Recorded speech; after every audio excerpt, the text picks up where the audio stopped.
Well, hello, and a very warm indeed it is. Welcome to the Andrew Eborn Show with me, Andrew Eborn. I'm joined all the way from Greece by the wonderful Vicky Pryce. Morning, Vicky. Good morning. Thank you. How is it in Greece?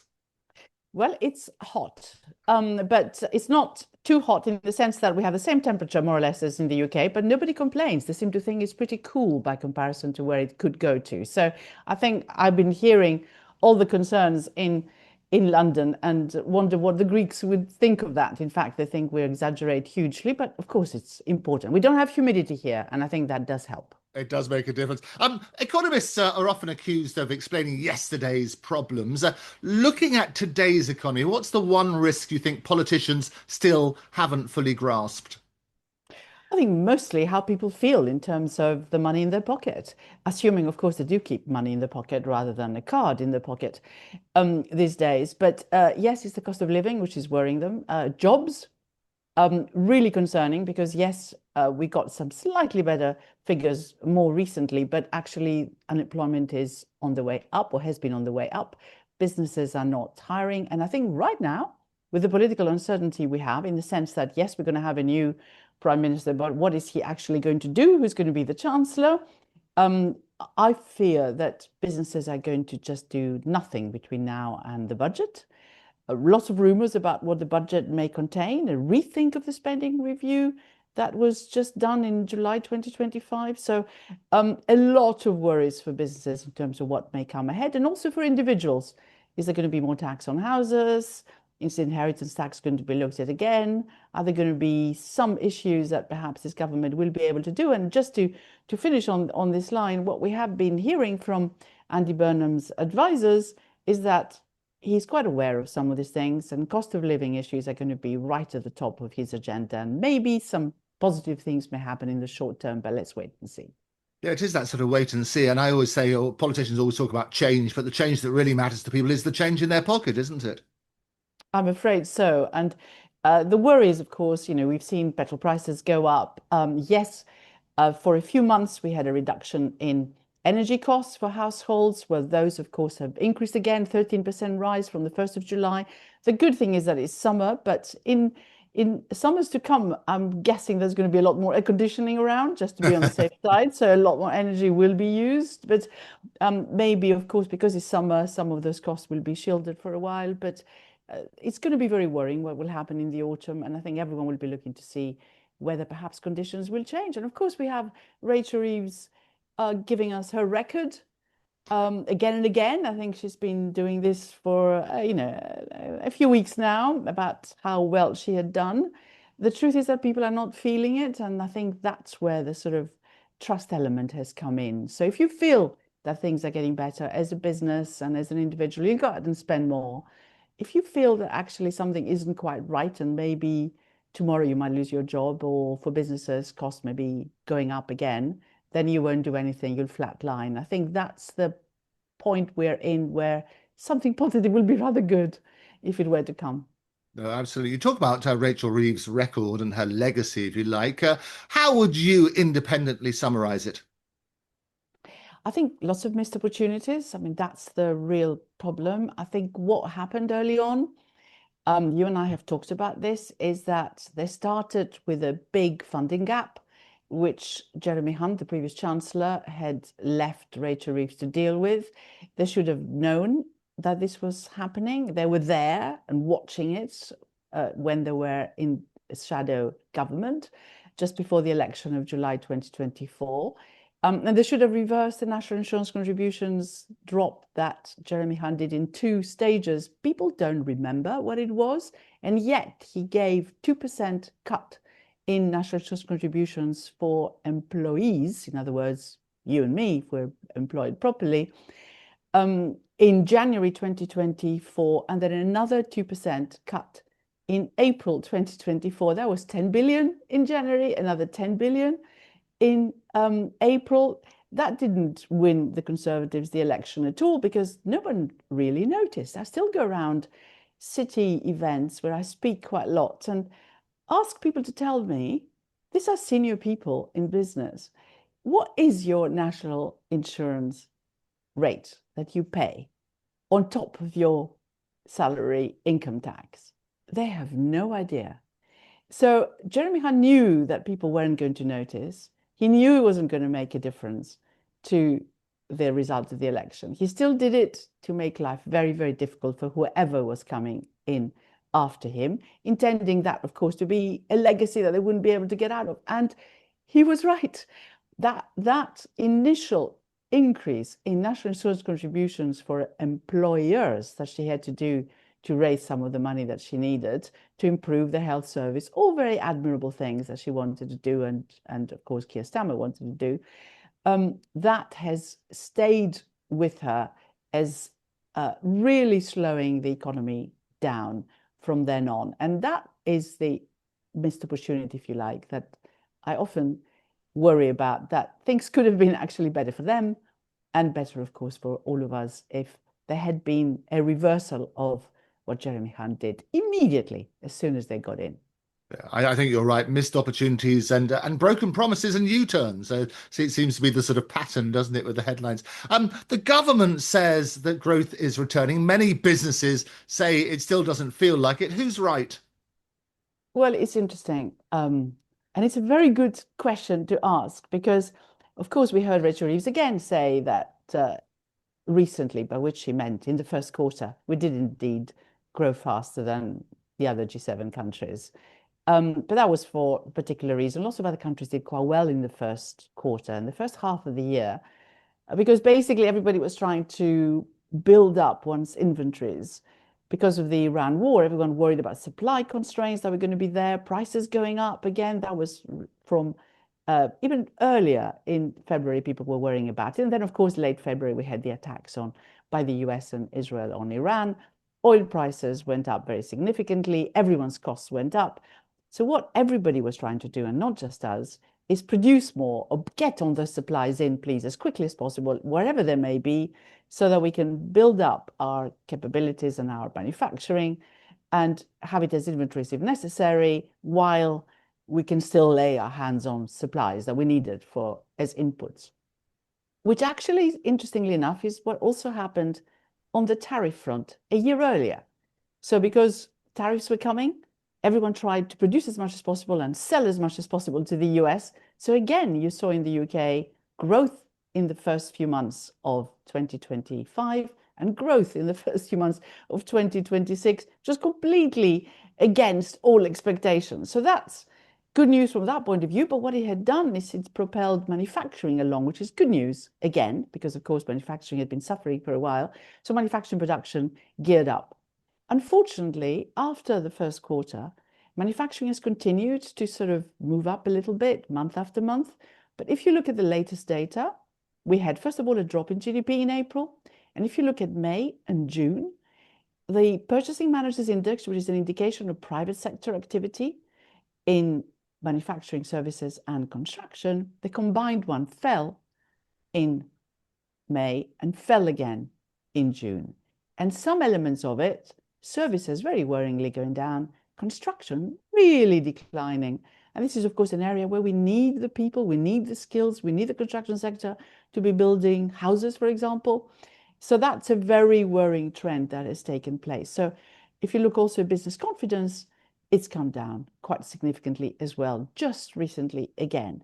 So if you ask, who is right and who is wrong, what really matters is how do businesses feel? If they feel negative vibes around them, they're not going to invest, they're not going to hire. And I think that's the situation we're in. And you mentioned earlier, wait and see.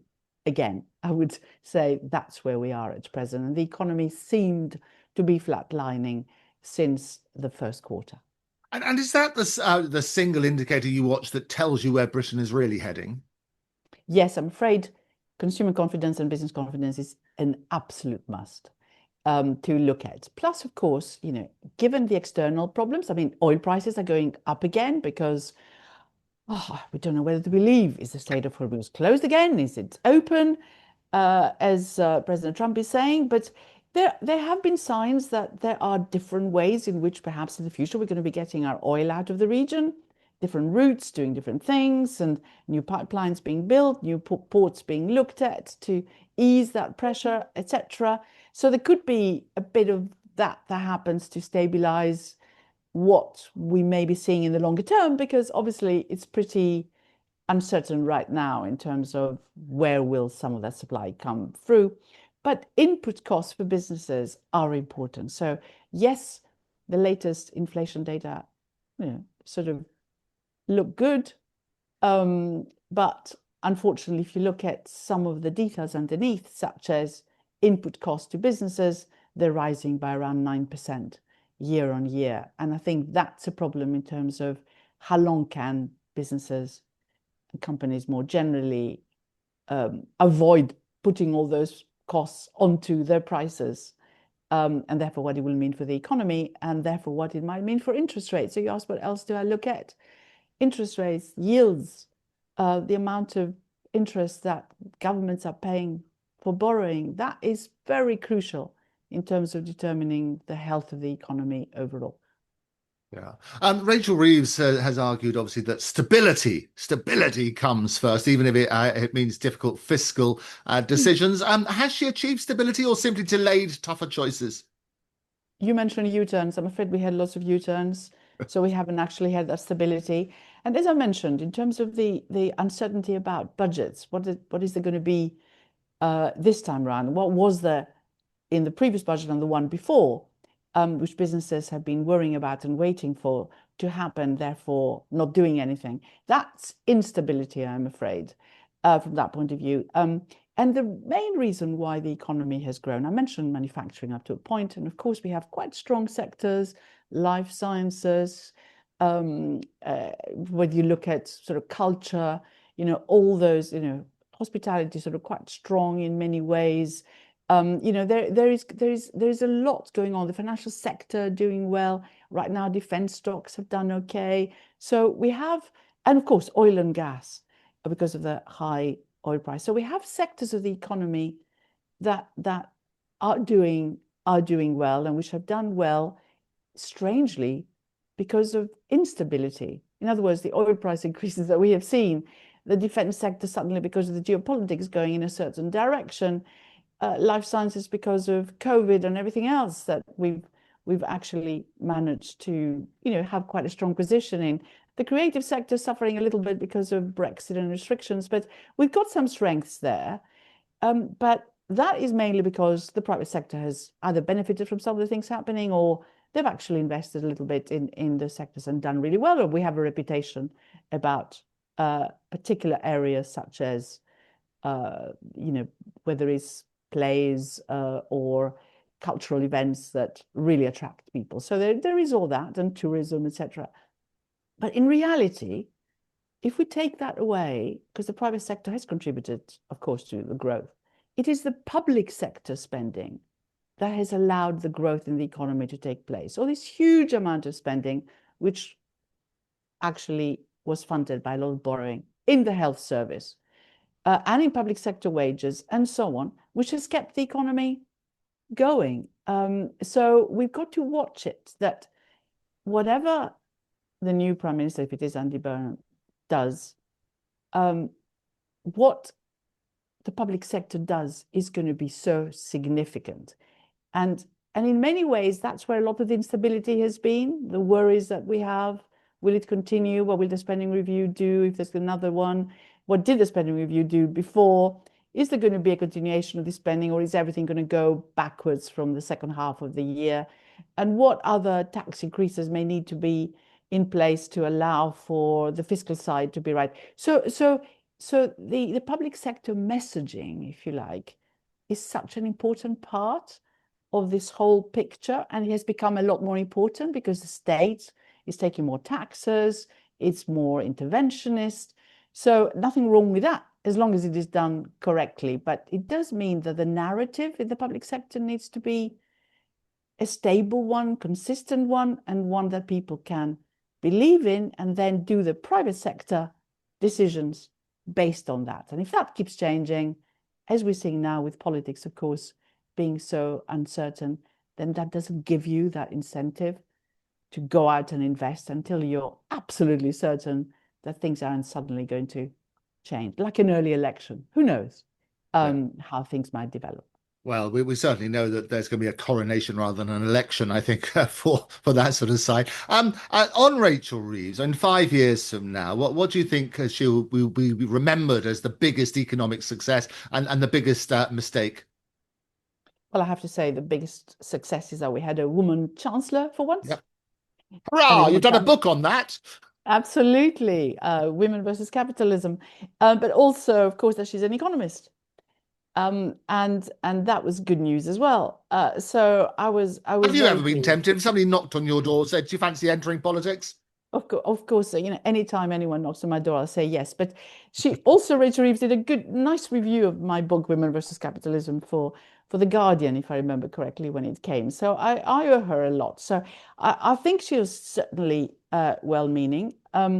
But she was, as I said earlier, dealt a rather difficult card. And he would have needed a lot more political nous, if you like, and convincing Keir Starmer as well, that they needed to reverse some of the manifesto pledges. The fact they didn't do it, I think that's what, in many ways, settled her period as chancellor as one which wasn't as successful as it should really have been. Yeah, and as I've said to you before, I don't think that U-turns are such a bad thing. If circumstances change, you've got to have flexibility, isn't it? Well, in fact, as Keynes said, if circumstances change, I change my mind. And that is precisely the only problem with that is that they knew the circumstances before the actual election day. So they still went ahead and pledged they weren't going to increase income tax, national insurance contributions, and corporation tax at the time. Um, of course, what they should be doing, and they have done, what they should be doing additionally is look at where some of those profits are being made. Quite big profits in some sectors, as I mentioned earlier, because of circumstances outside their control. And the fact that interest rates have stayed so high for so long is is a real bonus for the financial sector more generally. So, but this government had decided not to, in any way, sort of go against the financial sector, which was quite an important part of the economy and had done well despite Brexit.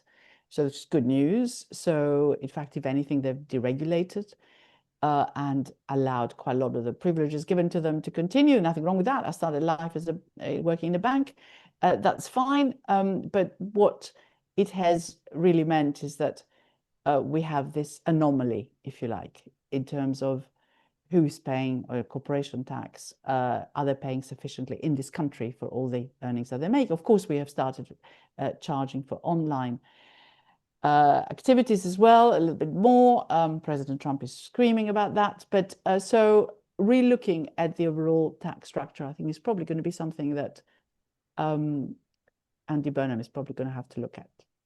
Yeah. Let's talk about growth. I mean, Britain has investment plans, it has world-class universities, it has financial markets. So why is sustained productivity growth still proving so elusive? It's a very good question, and it's one that economists, I'm afraid, are struggling with. And I have to admit to being just as worried about this as everybody else. It is possible that we don't measure it properly. There has been quite a lot of work done on AI in particular, but also all those intangible things that you don't look at, like doing things better. And the way we look at things, we may not be focusing enough on how, even in the National Health Service, just preventing people from going into hospital might actually be improving productivity, even though you spend quite a lot of time trying to prevent them from doing so. How do you calculate, therefore, the spending uh, in the National Health Service if a lot of it has been preventative? We don't have the tools in many ways of doing that, but the truth is that AI will only be, and the technological improvements we're seeing will only be leading to a real improvement in productivity if it's spread across, if everyone uses it the right way. And right now, the evidence is that it's not being disseminated across and diffused across the economy as well as it could do. It's being used by smaller firms to just cut the odd person that would have done the job instead. So that's small beer, really. The bigger firms are using it for expansion, but we're now seeing that they are beginning to reduce their numbers as well, quite significantly in various sectors. White-collar workers finding that it's hurting them as well. And perhaps they're going to see this quite substantial improvement in productivity. We're seeing it in some sectors in the US already. But the real worry is at the expense of what? Expense of jobs, possibly. And there was a belief in government, which is just about to, of course, see a change in cabinet ministers and so on, that the way to improve productivity was to just get rid of low productivity jobs, such as in the hospitality and retail sectors. And one of the changes in the national insurance contributions in a tax profile that we have is that they reduce the threshold from where you start paying the national insurance contributions as an employer to just £5,000 a year. That's £170 a week, and that, of course, affects loads of low-paid first starter jobs, part-time women and all that, which is really bad news. And of course, you need to find jobs for them. So, and that's the real worry. That may change with the new people looking at all this, with the new belief on how you get productivity to improve. But as somebody who was responsible when I was working for the government for productivity, I mean, at the time we were getting over 2% per annum. That was just before the financial crisis. We and other countries have found it very difficult since the financial crisis to get back to anything like what we used to enjoy before. And I'm afraid that has left a period of low productivity growth caused mainly by investment slowing down. Now, of course, with AI in the US, who knows? But lots of other countries are not in that position. They haven't got or able to raise the hundreds of billions of dollars that are being spent in the US for that. And maybe actually it's a good thing because everyone is worrying about an AI bubble right now. So it's a very uncertain time again from that point of view. What will AI do? Is productivity actually going to improve? Or have we really lost big parts of our economy to Chinese competition? And we'll find it very, very hard to get the productivity improvement that normally we got from quite a lot of manufacturing and technological improvements in that area that have now gone elsewhere. Yeah. So if you, Vicky Pryce, had one policy lever tomorrow morning, what would you change first? I lower taxes on businesses, on employment of people. I probably would look at corporation tax and see whether it's appropriate for multinationals. But otherwise, yes, I'll give business certainly the ability to do things more easily and hire people more easily. Business rates most definitely would be something that I would look at, and Andy Burnham has already talked about that. And of course, he wants to reposition it by charging maybe warehouses more, so the logistics sector will be worrying about that. But then also do some of the things we should have done. So yes, perhaps a triple lock needs to go. It's going to save huge amounts of money, which can be reused maybe for defense or for other reasons. And then, of course, restoring, and the logistics sector won't like me saying that, the link with inflation on the fuel duty, which we have had dropped since 2011. Of course, that would raise 6 to 7 billion a year, and that in itself would, of course, meet the gap that we have in the defense sector, if that is indeed where we want to focus in the future. And as you know, as a futurist, I'm determined to put the AI into Britain. We've touched on AI briefly. The new economic order, obviously, artificial intelligence is reshaping global investments. Companies are attracting billions before many of mature commercial products. Are we witnessing this next industrial revolution or the next investment bubble? It could be one or other, and actually it could be both in the sense that you can have a bubble, but this revolution is still going to carry on. We saw that with the dot-com boom. So a lot of early exuberance sort of led to this sort of bubble bursting. But then, of course, a lot of what was started became very much part of how we do business these days and what has shaped our economy. So yes, AI, absolutely essential. We can't avoid it. But there is concern that quite a lot of what goes on right now is based on raising huge amounts of both debt and equity, and the size of the investment, which seems to be needed in order for these firms to remain competitive and produce the new AI tools that are needed, is so enormous that it dwarfs anything else that we can do. So we talk here about finding an extra 6 billion to put on defense, or the 4.7 billion that seems not to have been found in the latest defense investment plan that we just published about a week ago. We're talking about hundreds of billions being spent by AI firms, not just all together, but each of them, or the technology companies in the US. So we're talking about different scale. So we are linked to all that. There is no way that we can move without the influence of what goes on there, and the indices that are being used by our pension funds where they invest being influenced by this. So it is a worry if this bubble were to come and affect all of us, but I think the underlying trends are there and we probably can't escape them. Yeah. Hitting the headlines today is Chinese AI company Zipu, Shipu, I'm not quite sure how you pronounce it, but one of those. It's attracted fresh funding, reportedly valuing of the business obviously in billions, while market expectations around China's AI sector continue to shift rapidly. Is this healthy enthusiasm, Vicky, or speculative excess? I think, well, it all depends if you just ask why it is that people have decided to back it. But the interesting thing is that we've been looking at China as possibly producing quite a lot of the AI tools that, as we said, are requiring this huge amount of investment in the US a lot more cheaply. So lots of people are talking about sovereign AI now, of course, so that you can have it internally in your country and don't really worry about, data, etc., being influenced by somewhere else or being cut off because you're using AI, which has been developed, say, in the US or elsewhere. And if that, actually talking about the bubble that you mentioned earlier, if that is what emerges, and we've already got some signs that this is indeed the case, then you would worry a lot more about the AI investment bubble in the US. So China is definitely a serious competitor, but indeed, I think the emphasis also in Europe is let's just look at how we can do it ourselves, really, rather than rely on the multinationals who are spending this huge amount of money on things which then will make us dependent on them entirely. So I think there is that thought, but actually the cost is going to be quite significant. And there was some news today that suggested, was it one of the tech companies saying that the emissions from the data centers, or the emissions of companies because of the data centers, it may have been Microsoft, I'm trying to remember,